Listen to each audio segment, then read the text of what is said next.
Guys, welcome to study ट्यूबर्ड।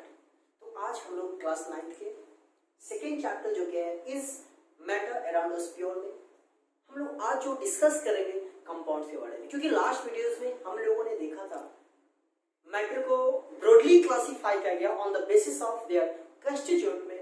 जैसा कि हम लोगों ने देखा था प्योर सब्सटेंस, इम्प्योर सब्सटेंस, उसमें हमने बहुत सारी बातें को बिल्कुल फुल एक्सप्लेनेशन के साथ पढ़ा था। आज का जो टॉपिक हमारा वो कंपाउंड्स है, और वो कंपाउंड क्या होता है हम लोगों ने चर्चा किया था, लेकिन एग्जैक्टली जो डेफिनेशन होता है उसको हम लोगों ने नहीं किया, जो अभी हम लोग करेंगे कंपाउंड्स और साथ ही उसका प्रॉपर्टीज। तो आइए हम लोग सबसे पहले देखते हैं कंपाउंड्स के बारे में।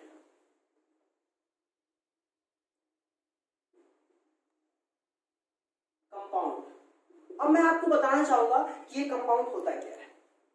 हमेशा याद रखिएगा, compound is the pure substance of containing two or more substances in the fixed ratio by their atomic weight।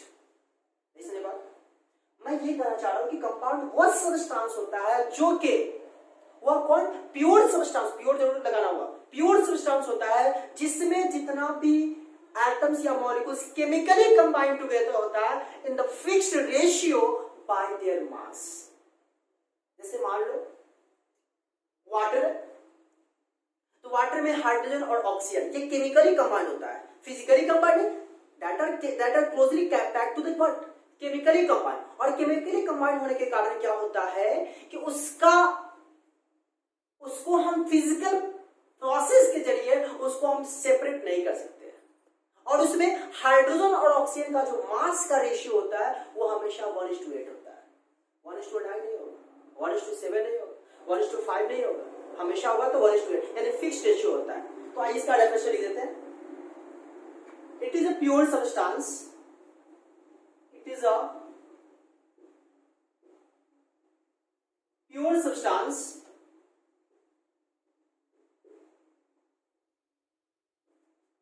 Of containing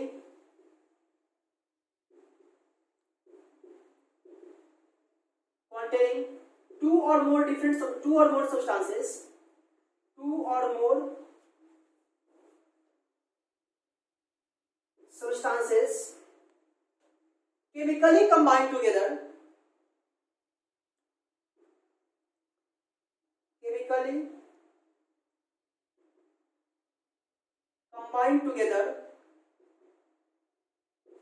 in the fixed ratio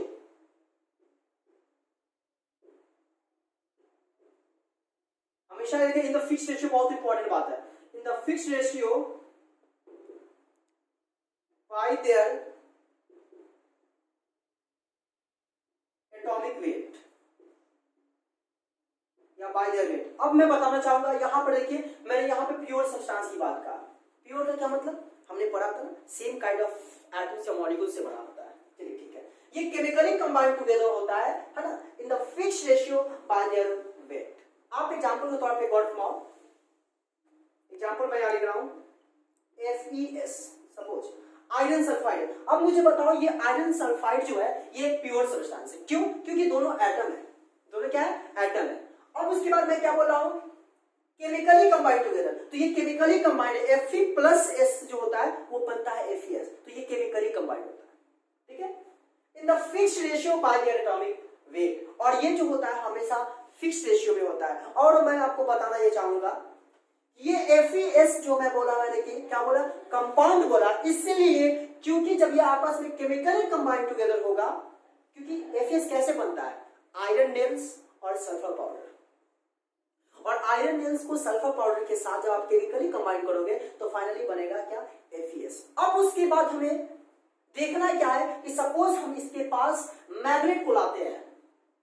If you brought a magnet toward the iron sulfide powder, then the iron nails can't be attracted towards the magnet। क्यों? इसलिए attract नहीं होता है क्योंकि iron sulphide में iron अपना individual property show नहीं करता है। आयरन क्या अपना इंडिविजुअल प्रॉपर्टी शो करेगा? नहीं करेगा। अगर करता तो मैग्नेट के साथ अट्रैक्ट हो जाता, और जब मैग्नेट के साथ अट्रैक्ट होता तो ये फिजिकल प्रोसेस के जरिए ये अलग हो जाता है, और जो फिजिकल प्रोसेस के जरिए अलग होता है that can't consider as a compound. Compound कहने का मतलब क्या है कि वो फिजिकल प्रोसेस से अलग नहीं होगा, वो जब भी अलग होगा तो किसी केमिकल प्रोसेस के लिए। तो ये मैंने बताया क्या, FeS हमारा क्या है, कंपाउंड है, ठीक है। चलिए फिर उसके बाद वाटर, वाटर भी कंपाउंड है, और इस वाटर में जानते हो ना 1:8 का रेशियो होता है, छोटू, ये सब हमारा क्या है, कंपाउंड होता है। उम्मीद है कंपाउंड के बारे में अच्छी बात है, अच्छे से क्लियर है ना। ये हमारा सारा का सारा टर्म क्या हो, कंपाउंड। अब हमें जानना है कि कंपाउंड का क्या क्या प्रॉपर्टी होता है, तो मैं आपको बताना चाहूंगा। सबसे पहली बात तो ये प्योर सब्सटेंस होता है, फर्स्ट नंबर। सेकेंड नंबर बात यह कि कंपाउंड में जब भी कोई भी एटम्स या मॉलिक्यूल्स केमिकली कंबाइन टुगेदर होता है in the fixed ratio, in the fixed ratio. दूसरी बात, तीसरी नंबर बात, कंपाउंड का मैं बता दूं, कंपाउंड को फिजिकल प्रोसेस से उसको हम सेपरेट नहीं कर सकते हैं। कर सकते हैं क्या, नहीं कर सकते हैं। फोर्थ नंबर बात, कंपाउंड जो बनता फॉर्म करता है वो कंपाउंड फॉर्म करने से पहले कोई एटम्स या मॉलिक्यूल्स होगा, तो शुरू वाला जो एटम्स या मॉलिक्यूल्स है उसका प्रॉपर्टीज, जो हमें प्रोडक्ट बना है कंपाउंड, उसके प्रॉपर्टी से हमेशा क्या होगा, डिफरेंट होगा। देखो ना भाई, वाटर है तो वाटर कैसे बनता है, वाटर कैसे बनता है, H2 प्लस O2, तो अपना बनेगा H2O। अब बताओ ये गैस है, ये भी गैस है, ये क्या है, लिक्विड है। तो अब मुझे बताओ गैस प्लस गैस लिक्विड, तो इसका प्रॉपर्टी जो है इस सब के प्रॉपर्टी से क्या सेम है, नहीं है। तो कंपाउंड का प्रॉपर्टी जो होता है इंटायरली इंडिविजुअल एटम्स या मॉलिक्यूल्स की प्रॉपर्टी से बिल्कुल डिफरेंट होता है, क्लियर है। और मैं बता दूं, किसी भी कंपाउंड का melting point and boiling point fixed होता है। जैसे आप जानते हो आइस का मेल्टिंग पॉइंट कितना होता है, 0 डिग्री सेल्सियस। वाटर का बॉइलिंग पॉइंट कितना होता है, 100 डिग्री सेल्सियस। तो मेल्टिंग पॉइंट और बॉइलिंग पॉइंट फिक्स होता है, ठीक है। नेक्स्ट प्रॉपर्टीज है कि कोई भी कंपाउंड है तो उस कंपाउंड जो फॉर्म करता है, फॉर्म करने में एनर्जी का लूज या गेन दोनों होता है। कोई भी कंपाउंड जो फॉर्म करता है उसमें एनर्जी का लूज या गेन भी होता है। ये सारा का सारा प्रॉपर्टीज मैंने बताया आपको कंपाउंड का। तो आइए इसका वन बाय वन देख लेते हैं, इसका प्रॉपर्टीज क्या है। प्रॉपर्टीज ऑफ कंपाउंड, अगर आपको नहीं समझ में आए तो कोशिश करना वीडियोस को पॉज करें और आराम से हर बातें को आसानी से समझे, सुने, फिर उसके बाद कॉपी में नोट डाउन करें। Properties of compound,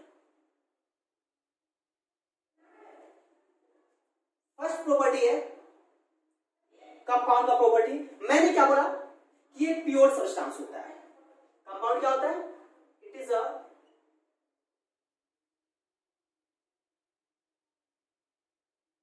pure substance, ठीक है, नीचे दिख रहा है। चलिए सेकंड नंबर बात, इसमें एटम्स या मॉलिक्यूल जो होता है केमिकली कंबाइंड होता है इन द फिक्स्ड रेशियो। बोला ना, फिक्स्ड रेशियो मतलब 1:8, ऐसा कुछ याद रखिए क्या, एटम्स एंड मॉलिक्यूल्स,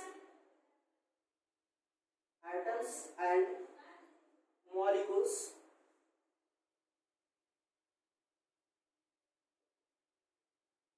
chemically, कहां लिख दूं, चलिए यहां पे लिख देता हूं, ठीक है। Chemically combined together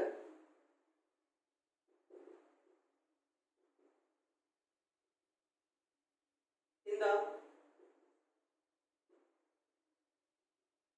fixed ratio में होता है, क्लियर है।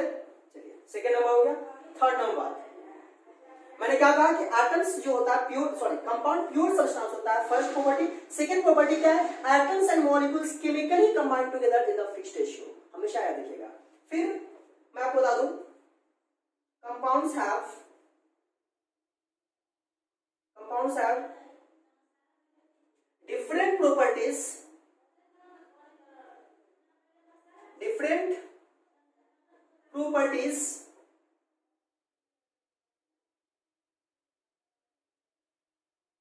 with respect to its constituents,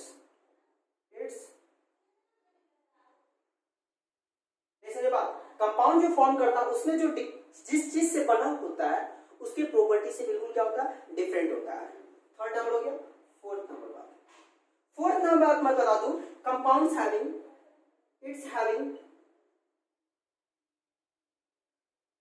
क्या, fixed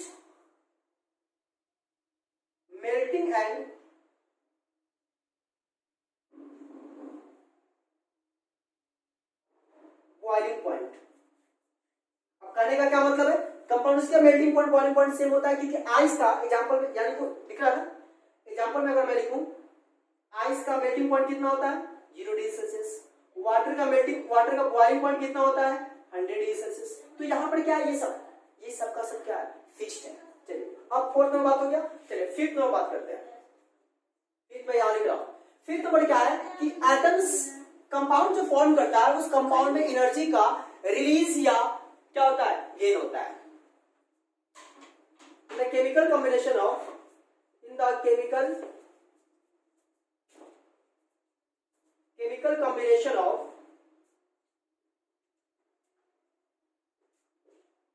combination of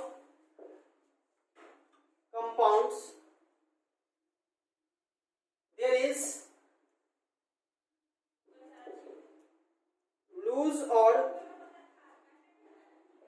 gain of energy.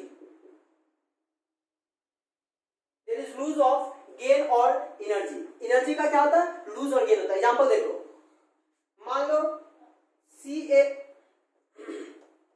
CaO plus CO2 है, तो तो यहां पर देख पा रहे हो CaO plus CO2 gives CaCO3। अब मैं बता दूं CaCO3 जो देख पा रहे हो ये कंपाउंड है, तो ये कंपाउंड है, तो यहां पर देखो CaO और CO2 आपस में केमिकली कंबाइन हो रहा है। केमिकली कंबाइन होने के बाद हमारा यहाँ पे क्या बन रहा है, CaCO3। तो जब सोचो ये केमिकली कंबाइन कब होगा, जब एनर्जी इसमें लूज करेगा या गेन करेगा। तो जाहिर सी बात है यहाँ पर एनर्जी क्या होगा, गेन करेगा। एनर्जी गेन करेगा तब ये कंपाउंड फॉर्म करेगा। तो कहने का मतलब क्या है मेरा कि कंपाउंड जो फॉर्म करता है वो कब फॉर्म करता है, जब एनर्जी का लूज या गेन होता है। समझ पा रहे हो बात में, नहीं समझ पा रहे हो, समझ पा रहे हो। चलिए तो ये हुआ बात है, ये हमने कंपाउंड के बारे में बोला। अब मैं आपको बता दूं थोड़ा सा एक टॉपिक देख लेते हैं, डिफरेंसेस, एलिमेंट्स और कंपाउंड का डिफरेंस। एलिमेंट्स और कंपाउंड का डिफरेंस यहां लिख देता हूं, difference between element and compound. Difference between elements and compound. अब ये दोनों में डिफरेंस हम लोग पढ़ लेते हैं। गौर फरमाना, बहुत ही आसान है, बहुत ही आसान है। फर्स्ट, एलिमेंट में क्या होता है, सेम काइंड ऑफ एटम से बना होता है। सबसे पहली बात तो एलिमेंट क्या होता है, एलिमेंट यहां पर है आपका एलिमेंट और यहां पर आपका कंपाउंड। एलिमेंट क्या होता है, एलिमेंट जो होता है सिंपलर फॉर्म होता है, सिंपलेस्ट फॉर्म होता है। क्या होता है ये, सिंपलेस्ट फॉर्म होता है, सिंपलेस्ट फॉर्म होता है। लेकिन कंपाउंड क्या होता है, सिंपलेस्ट फॉर्म होता है नहीं, यह होता है कॉम्बिनेशन ऑफ 2 और मोर सब्सटेंसेस। यहां क्या कहेंगे, combination of 2 or more substances, 2 or more substances, ठीक है, 2 or more substances। Second number बात है एलिमेंट में, आपको मैं बता दूं एलिमेंट कैसे बनता है, सेम काइंड ऑफ एटम से बनता है। ये क्या होता है, same kind of atom, same kind of atoms होता है। और ये जो होता है ये होता है सेम काइंड्स ऑफ एटम्स और मॉलिक्यूल्स, एटम्स और मॉलिक्यूल्स, मतलब सेम काइंड ऑफ एटम्स और मॉलिक्यूल्स से मिलकर बनता है क्या, कंपाउंड बनता है। तो यहां पे हमने आपको बताया एलिमेंट्स और कंपाउंड्स में डिफरेंसेस। आशा करता हूं बात समझ में आई। हम लोग फिर नेक्स्ट वीडियो में देखेंगे क्या, कंपाउंड वाटर जो है, वाटर को हम कंपाउंड क्यों कहते हैं। तो ये सारा का सारा वाटर कंपाउंड क्यों कहते हैं, नहीं कहते हैं, ये हम इसके प्रॉपर्टीज को डिस्टिंग्विश करते हुए, प्रॉपर्टीज का हेल्प लेते हुए ये हम पता लगाएंगे कि वाटर हमारा कंपाउंड है न कि मिक्सचर है। ये कब बताएंगे, जब मिक्सचर के बारे में हम लोग पढ़ेंगे। फिर इसी में पढ़ेंगे क्या, एयर मिक्सचर है लेकिन कंपाउंड नहीं है, क्यों। वाटर कंपाउंड है लेकिन मिक्सचर नहीं है, क्यों। ये सारा का सारा जो है बातें हम लोग नेक्स्ट वीडियो में फिर देखेंगे। तो उम्मीद है आज के लिए मैं इतना ही रखता हूं। आशा करता हूं आपको हर बातें क्लियर है। तो प्लीज वीडियो को लाइक, शेयर एंड सब्सक्राइब करें। तो आज के लिए इतना ही।